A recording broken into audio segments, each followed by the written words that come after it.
दोस्तों नमस्कार।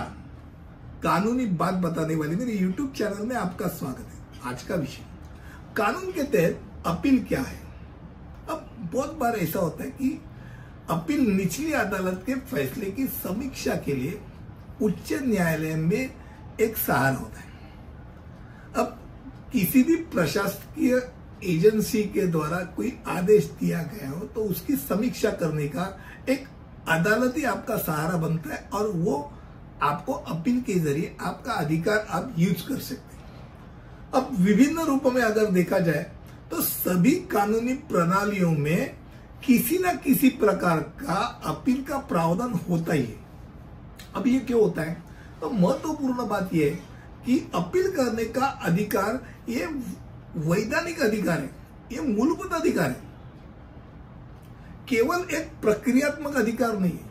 वैधानिक अधिकार का अर्थ कानून द्वारा प्रदान किया जाने वाला एक अधिकार है जिसमें अपील करने का अगर कोई और भाग नहीं रखा हो कि अपील ही नहीं कर सकता ऐसा कोई है तो ही अलग बात है, नहीं तो हर चीज पे, हर ऑर्डर पे आप ऊपर वाले कोर्ट में जाके अपील कर सकते हैं।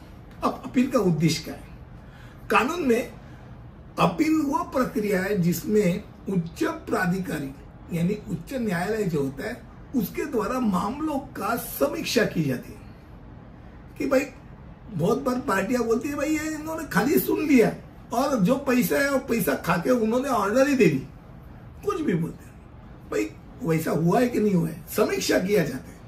और अपील में त्रुटि सुधार की प्रक्रिया होती है, साथ साथ कानून के स्पष्ट करने की, व्याख्या बनाने की एक प्रक्रिया दोनों के रूप में ये कार्य करते जाती है। अब कौन अपील कर सकता है?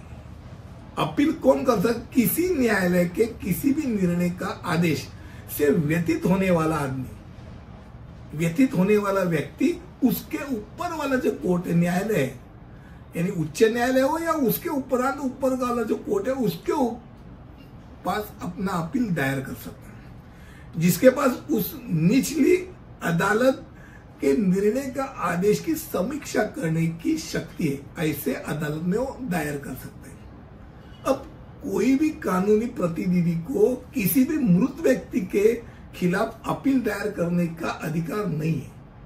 क्यों नहीं है भाई? क्योंकि मृत व्यक्ति कैसे उसको डिफेंस, खुद को डिफेंस कैसा करेगी? इसलिए मृत व्यक्ति के अगेंस्ट में आप अपील ही नहीं कर सकते। और सामान्य रूप से अगर देखा जाए तो जो व्यक्ति मुकदमे में पक्षकारी नहीं है उसे अपील करने का अधिकार नहीं दिया जाता। अगर कोई स्पेशल परमिशन होवे तो ही दिया जाता, नहीं तो नहीं दिया जाता। भाई तुम्हारा कोई अधिकारी तुम्हारा खिलाफ कोई निर्णय ही नहीं आया है, निर्णय उसके खिलाफ आया है, तो तुझे क्यों अपील करना है? भाई जिसके अगेंस्ट में ऑर्डर दी गई है वही सो रहा है तो तुम क्यों जाग रहे हो? तो ये बात अलग है। अब एक बात ध्यान में रखना चाहिए कि अपील एक लिमिटेशन के साथ चलती है। अपील की एक सीमा होती है, उसके साथ ये जरूरी होना चाहिए कि भाई पार्टी द्वारा आदेश की तारीख से, यानी अपील के लिए अगर आदेश की तारीख आ गई तो अपील के लिए सिविल मुकदमे में निचली अदालत द्वारा पारित डिक्री के मामले में अगर उच्च न्यायालय में अपील करना है तो 90 दिन का समय, 90 डेज लिमिटेशन है। अगर मान लो किसी अन्य न्यायालय में अपील हो तो 30 दिन का लिमिटेशन है। अब अन्य न्यायालय कौन होता है भाई? वन बेंच द्वारा कोई निकाल दिया गया तो 2 बेंच के ऊपर अगर उनको अपील में जाना है तो भाई 30 दिन का अवधि है।